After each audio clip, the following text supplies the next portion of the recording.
Hello students, how are you? Good morning to all of you.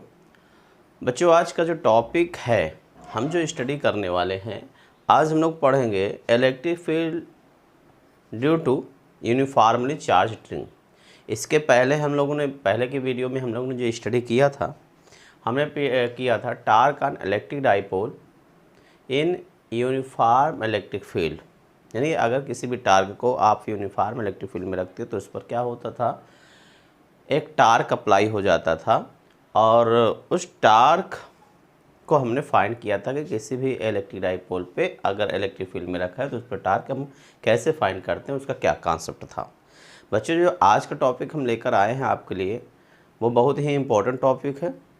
और uniform charge जो ring होगी, उसमें जो चार्ज का डिस्ट्रीब्यूशन होता है वो यूनिफॉर्मली होता है। देखो, चार्ज का डिस्ट्रीब्यूशन दो तरीके से हो सकता है, एक डिसकंटिन्यूअस हो सकता है और एक क्या होता है, यूनिफॉर्मली चार्ज्ड होता है। तो आज जो हम लोग कॉन्सेप्ट लेकर आए हैं, यूनिफॉर्मली चार्ज डिस्ट्रीब्यूशन पर लेकर आए हैं। ठीक, तो उसका एक एग्जांपल भी आप कह सकते हो कि ये है। तो आप पहले देख लो कि चार्ज का डिस्ट्रीब्यूशन कितने तरीके का होता है, फिर उसके बाद हम लोग स्टडी करेंगे कि electric field due to charge ring कैसे फाइंड करेंगे। ठीक, तो यहाँ पे देखो,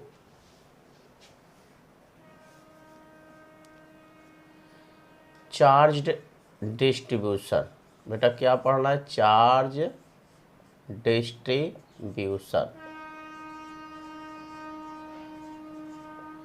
चार्ज डिस्ट्रीब्यूशन, तो चार्ज डिस्ट्रीब्यूशन दो तरीके से यहाँ पे है, एक डिसकंटिन्यूअस चार्ज डिस्ट्रीब्यूशन है और एक क्या होता है, continuous charge distribution.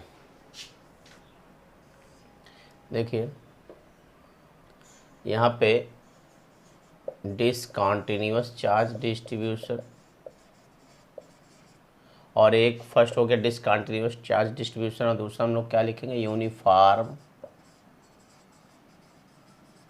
Charged distribution. दोनों में डिफरेंस क्या है बेटा? दोनों में डिफरेंस का मतलब, जैसे देखो ये डिसकंटिन्यूअस चार्ज डिस्ट्रीब्यूशन में क्या है, जैसे मान लिया कोई बॉडी है तो इसमें जो चार्ज होता है यूनिफॉर्मली होता है, कहीं पे कम कहीं पे ज़्यादा। देखिए यहाँ पे हर पॉइंट पर चार्ज क्या है, कहीं कम है कहीं ज़्यादा है। आप देख पा रहे हो कि यहाँ पे जो हमने एक बॉडी बनाई उस पर जो चार्ज का डिस्ट्रीब्यूशन है वो डिसकंटिन्यूअस है, वो रेगुलर डिस्ट्रीब्यूशन नहीं है उसका। कहीं पे ज़्यादा चार्ज कलेक्ट है, कहीं पे कम चार्ज कलेक्ट है।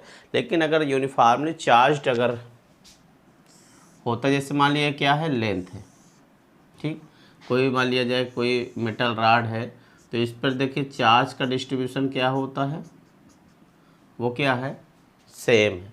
यानी कि कंटिन्यूअस, यानी कि हर जगह पे चार्ज की जो यूनिट होगी, चार्ज का जो अमाउंट होगा वो क्या होगा, सेम होगा, कहीं कम ज़्यादा नहीं होता है। तो इसे हम लोग बोलते हैं यूनिफॉर्मली चार्ज डिस्ट्रीब्यूशन और इसे क्या बोलते हैं, डिसकंटिन्यूअस चार्ज डिस्ट्रीब्यूशन। जैसे मान लीजिए हमने क्या ले लिया, स्फीयर और रिंग ले लो।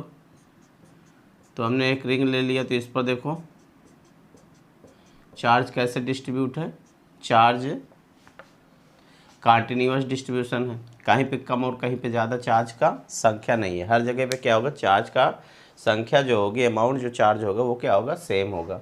तो कंटिन्यूस चार्ज डिस्ट्रीब्यूशन दो तरीके का होता है बच्चों, एक होता है डिसकंटिन्यूअस चार्ज डिस्ट्रीब्यूशन और एक होता है यूनिफॉर्मली चार्ज डिस्ट्रीब्यूशन।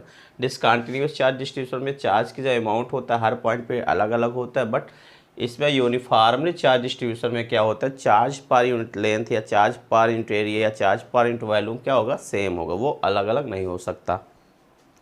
ठीक बच्चों, तो इसी पे बेस्ड है आपका electric field due to uniformly charged ring. तो आज का टॉपिक हम लोग पढ़ने जा रहे हैं यूनिफॉर्मली चार्ज्ड रिंग के कारण कैसे इलेक्ट्रिक फील्ड हम फाइंड करेंगे। आज का टॉपिक क्या होगा बच्चों, यानी electric field due to uniformly charged ring. तो देखते हैं आज का यह topic.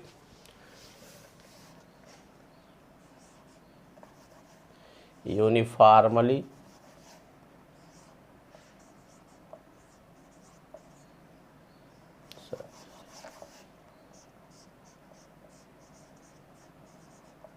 Electric field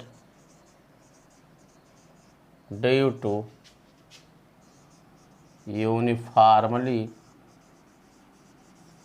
charged ring.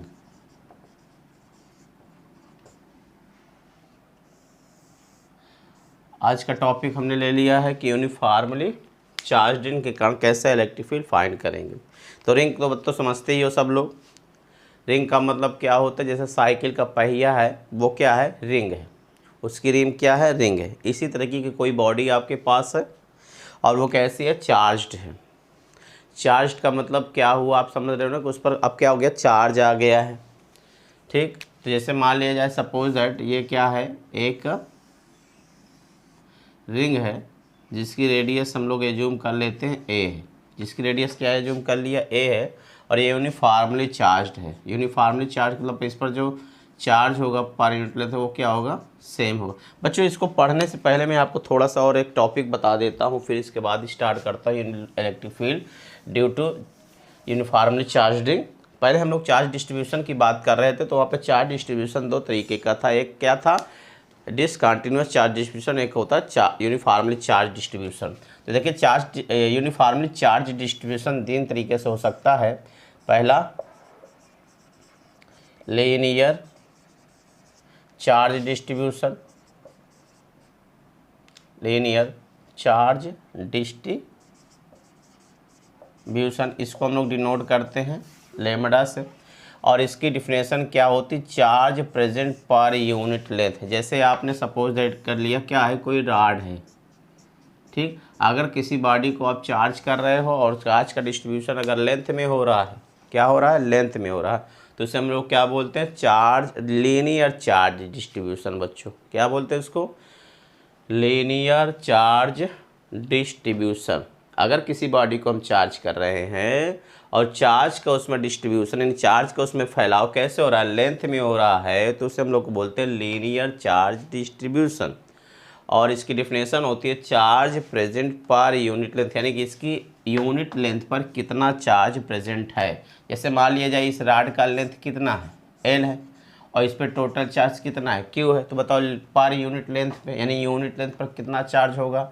जैसे क्यू चार्ज प्रेजेंट है किस पर, या एल लेंथ पे कितना चार्ज प्रेजेंट है, क्यू चार्ज प्रेजेंट है, तो यूनिट लेंथ पे कितना चार्ज प्रेजेंट होगा बच्चों, क्यू बाई एल। तो that is a linear charge distribution. ये लीनियर चार्ज डिस्ट्रीब्यूशन का फार्मूला आ जाएगा। मतलब क्या होगा, लेमडा इक्वल हो गया क्यू बाई एल, यानी charge present per unit length. ये amount of charge present per unit length is known as linear charge distribution. Clear है बच्चों इतना। दूसरा यहाँ पे देखो, दूसरा हम लोग क्या, सरफेस चार्ज डिस्ट्रीब्यूशन, या सॉरी यहाँ पे लीनियर चार्ज डेंसिटी हम बोलेंगे इसको, क्या बोलेंगे, लीनियर चार्ज डेंसिटी। और यहाँ पे दूसरा है surface charge density, surface charge density. देखो सरफेस चार्ज डिस्ट्रीब्यूशन क्या का मतलब क्या, वो आप समझ रहे होगे। सरफेस चार्ज डिस्ट्रीब्यूशन हम कब बोलेंगे, जब किसी भी बॉडी पे चार्ज क्या उसके सरफेस पे फैल रहा हो।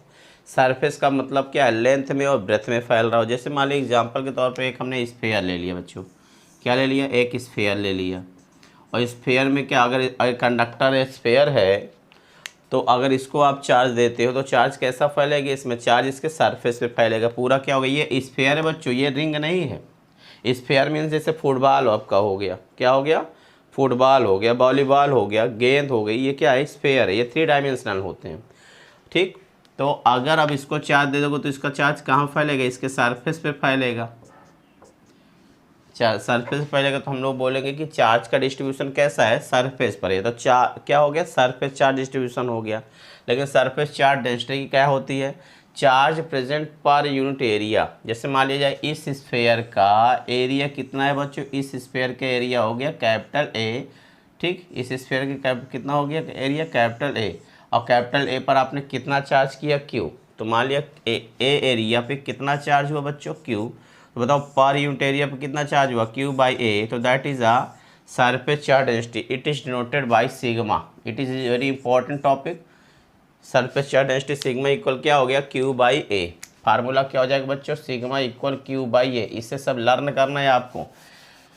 सब में देखो क्यू है और अपॉन में जैसे लेंथ में डिस्ट्रीब्यूशन हुआ तो एल हो गया, एरिया में डिस्ट्रीब्यूशन हो गया तो क्यू बाई ए हो गया। अब इसके बाद तीसरा आता है वॉल्यूम चार्ज डेंसिटी। क्या आता है बच्चों, वॉल्यूम चार्ज डेंसिटी। क्या आता है, volume charge density. Volume charge density का मतलब क्या, लेंथ ब्रेथ और हाइट तीनों में चार्ज का डिस्ट्रीब्यूशन होना चाहिए। इसका मतलब क्या, उसके वॉल्यूम में चार्ज का डिस्ट्रीब्यूशन हो जाए। जैसे मान लीजिए कोई नॉन कंडक्टिंग स्फीयर हो बच्चों, क्या हो, कोई इंसुलेटर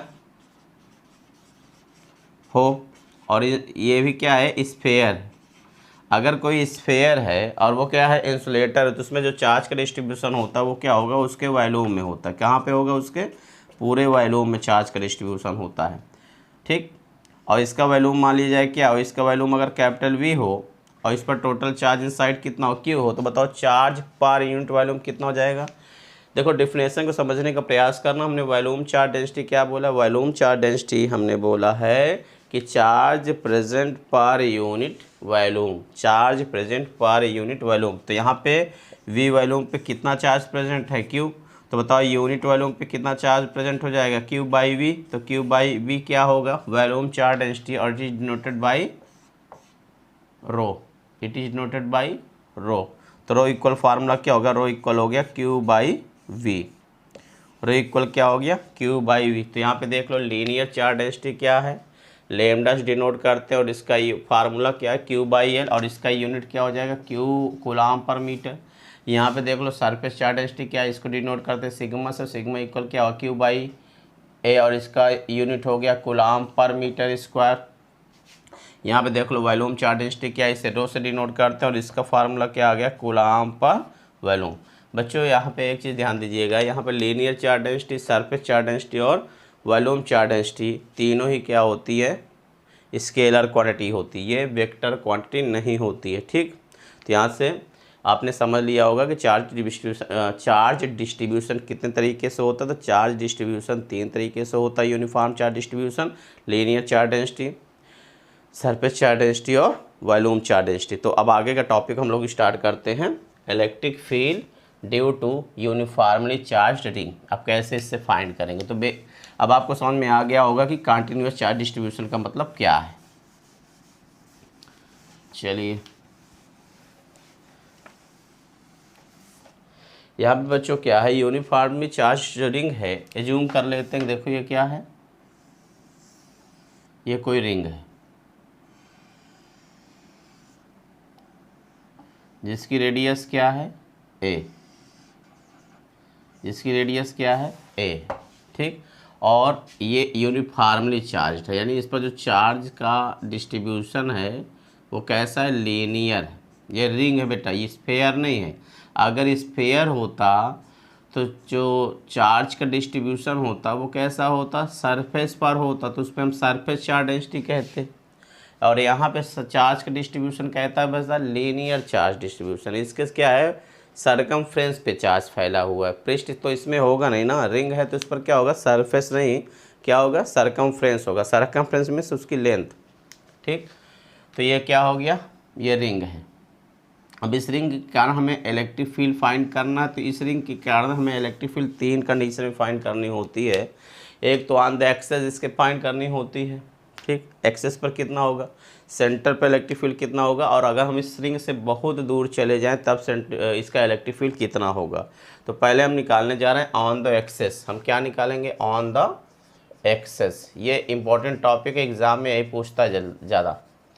ऑन द एक्सेस क्या है, ऑन द एक्सेस। देखिए ऑन द एक्सेस मान लेते हैं, इसका एक्सेस क्या होगा, इसका एक्सेस क्या होगा, एज्यूम कर लो रिंग, तो आप लोग समझते हो जैसे मान लिया रिंग है, तो रिंग का एक्सेस क्या हुआ, ये हो गया, ये इसका क्या हो गया, एक्सेस हो गया बच्चों। तो ये क्या हो गया, इसका एक्सेस। और मान लेते हैं कि इसके एक्सेस पे, इसके सेंटर से हम एक्स डिस्टेंस पर इलेक्ट्रिक फील्ड फाइंड करना चाह रहे हैं, एक्स डिस्टेंस पर इलेक्ट्रिक फील्ड फाइंड करना चाह रहे हैं। बच्चों एक चीज़ यहाँ पे अच्छे से समझ लीजिए, यहाँ पे जो रिंग पे चार्ज फैला हुआ है ये पॉइंट चार्ज नहीं है। ये क्या है, ये पॉइंट चार्ज नहीं है। और पॉइंट चार्ज के लिए जो फार्मूला आप लोग लिखाते हो इलेक्ट्रिक फील्ड फाइंड करने के लिए 1/4πε0 Q/r², ये केवल पॉइंट चार्ज के लिए ही वैलिड है। और इस पर तो ये जो चार्ज डिस्ट्रीब्यूट है वो पॉइंट चार्ज है नहीं, तो इसलिए ये फार्मूला इस पर अप्लीकेबल नहीं है। तो ये फार्मूला अप्लीकेबल कब होगा, जब हम इसे क्या कर लें, पॉइंट चार्ज एज्यूम कर ले। पॉइंट चार्ज एज्यूम कैसे करें, तो इसके लिए हमें करना क्या होगा कि मान लेते हैं यहाँ पे एक छोटा सा पार्ट है, एज्यूम कर लीजिए कि हम एज्यूम कर लो कि ये जो छोटा सा पार्ट है इस पर कितना चार्ज है, dq चार्ज है। कितना चार्ज है बेटा, dq चार्ज है। ध्यान दीजिए कि मैंने क्या कहा, यहाँ पे हमने जो छोटा सा सेगमेंट ले लिया, छोटा सा एलिमेंट ले लिया, उस पर कितना चार्ज है, dq चार्ज है। अब इस dq चार्ज के कारण यहाँ पे इलेक्ट्रिक फील्ड कितनी हो जाएगी, तो एज्यूम कर लेते हैं dq चार्ज के कारण, अगर चार्ज है बेटा, अगर q चार्ज है तो उससे कितना इलेक्ट्रिक फील्ड प्रोड्यूस होगा, उसे हम E मानते हैं। लेकिन अगर छोटा सा चार्ज हमने ले लिया तो छोटे से चार्ज के कारण इलेक्ट्रिक फील्ड कितना प्रोड्यूस होगा बच्चों, dE प्रोड्यूस होगा। तो यहाँ पे इसके कारण जो इलेक्ट्रिक फील्ड इस पॉइंट पे आएगा, मान लो इस पॉइंट का नाम हम दे देते हैं P, तो वो हो जाएगा dE। क्या हो जाएगा बच्चों, dE। इतना आपको समझ में आया। यहाँ पे क्या हो गया, dq के कारण जो चार्ज हो गया पॉइंट P पर, इलेक्ट्रिक फील्ड कितनी हुई, dE हो गई। और dE का डायरेक्शन कैसा होगा, इधर ही होगा, क्योंकि क्या है, पॉजिटिव चार्ज है। और पॉजिटिव चार्ज के कारण जो इलेक्ट्रिक फील्ड का डायरेक्शन होता है, जहाँ पे हमें इलेक्ट्रिक फील्ड फाइंड करना होती है, उस पॉइंट और उस चार्ज को मिलाने वाली जो लाइन होती है उसी के क्या होगी, एलांग होगी। लेकिन पॉजिटिव चार्ज के कारण क्या होती है, हमेशा आउटसाइड होती है। तो इस dq के कारण यहाँ पे जो इलेक्ट्रिक फील्ड है वो क्या होगा, बाहर की ओर होगा। अब बच्चों हमें करना क्या है, थोड़ा कॉन्सेप्ट को समझिएगा। ये एंगल हम लोग क्या एज्यूम कर लेते हैं, थीटा। ये एंगल क्या एज्यूम कर लें, थीटा। अगर ये थीटा है तो ये भी क्या हो जाएगा, थीटा। तो अभी हम इस DE को दो कंपोनेंट में डिवाइड कर सकते हैं बच्चों। एक कंपोनेंट देखो यहाँ पे क्या लगा है, थीटा। तो मैंने बोला था जिधर थीटा लगा होता उधर हमेशा क्या होता है, DE का जो कंपोनेंट होगा DE cos थीटा, और इसके परपेंडिकुलर क्या हो जाएगा, DE sin theta. Class 11th projectile आपने पढ़ा होगा, वहाँ पे कंपोनेंट को तोड़ना खूब बताया गया अच्छी तरीके से। तो कंपोनेंट किसी भी एलिमेंट का कोई भी वेक्टर क्वांटिटी है और उसे कंपोनेंट में तोड़ना हो तो दो ही कंपोनेंट में तोड़ता है वो, या तो DE cos थीटा और DE sin थीटा में। और DE cos थीटा यानी cos थीटा हमेशा उधर होता है जिधर क्या होता है, एंगल लगा होता है, और उसका जो परपेंडिकुलर साइड होगा उधर हमेशा क्या होता है, साइन। तो ये हो गया आपका DE cos थीटा और इधर हो गया DE sin थीटा। क्या हो जाएगा, DE sin थीटा। बच्चों अब इसी के जस्ट आप अपोजिट है, इतना ही बड़ा चार्ज एज्यूम करो। तो ये हमने ले लिया DQ, उसके जस्ट अपोजिट साइड। अब उसके कारण भी यहाँ पे इलेक्ट्रिक फील्ड प्रोड्यूस होगा, वो इलेक्ट्रिक फील्ड कितना, वही DE। क्या हो गया, DE। और यहाँ भी एंगल क्या होगा, थीटा, और ये एंगल थीटा, तो ये भी बच्चों क्या हो जाएगा, थीटा। अब देखो ये DE का भी कंपोनेंट हो जाएगा, DE का भी कंपोनेंट तोड़ो। DE का एक कंपोनेंट क्या हो गया बच्चों, यहाँ पे DE का देखो इधर थीटा लगा है तो इधर इसका भी कंपोनेंट क्या होगा, इसका कंपोनेंट DE का एक कंपोनेंट इधर हो जाएगा DE cos थीटा, और इधर क्या हो जाएगा DE sin थीटा। ठीक बच्चों, तो यहाँ पे देख रहे हो आप लोग, इस ऊपर वाला जो DQ है उसके कारण जो यहाँ पे इलेक्ट्रिक फील्ड प्रोड्यूस हुई है DE, उसके दो कंपोनेंट आपने तोड़ लिया, DE cos थीटा और DE sin थीटा। और उसी के जस्ट अपोजिट आपने DQ ले लिया, और उस DQ के भी दो कंपोनेंट हुए, एक DE cos थीटा और एक DE sin थीटा। तो आप देख रहे हो कि DE sin थीटा, नीचे वाले का DE sin थीटा और ऊपर वाले का DQ का जो DE sin थीटा है, दोनों कैसे हैं, मैग्नीट्यूड में सेम है और डायरेक्शन कैसा, अपोजिट है। तो ये दोनों क्या करेंगे, एक दूसरे को क्या करेंगे, कैंसिल कर देंगे, और बचेगा क्या, DE cos theta, DE cos theta.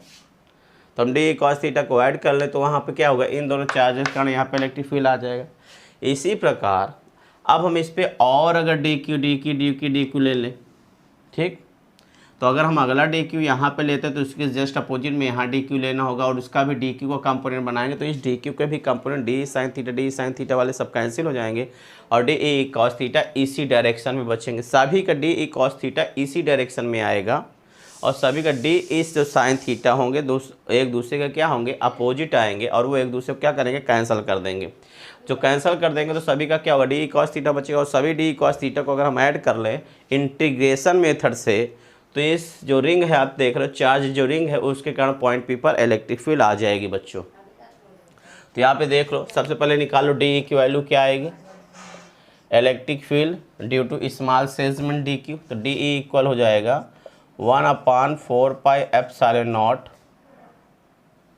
D Q by, अब देखो इस चार्ज से यहाँ तक का डिस्टेंस आपको पता होना चाहिए बच्चों। तो ये डिस्टेंस कितना है, यहाँ से यहाँ तक की x है और ये क्या है, a है। तो पाइथागोरस थ्योरम से ये क्या हो जाएगा, x² + a²। सिमिलरली इधर भी वही हो जाएगा, x² + a²।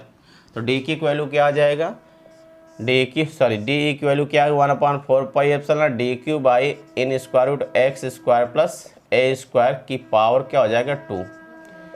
तो क्या हो जाएगा 1/4πε डी क्यू बाई, यहाँ पे आप स्क्वायर हटाइए तो क्या हो जाएगा x² + a²। यहाँ पे देखो रूट क्या हो, स्क्वायर लगा तो रूट क्या हो जाएगा, हट जाएगा। तो डी की वैल्यू क्या आ गई, इतना आ गई। अब आप निकालो electric field due to charge ring at the point P।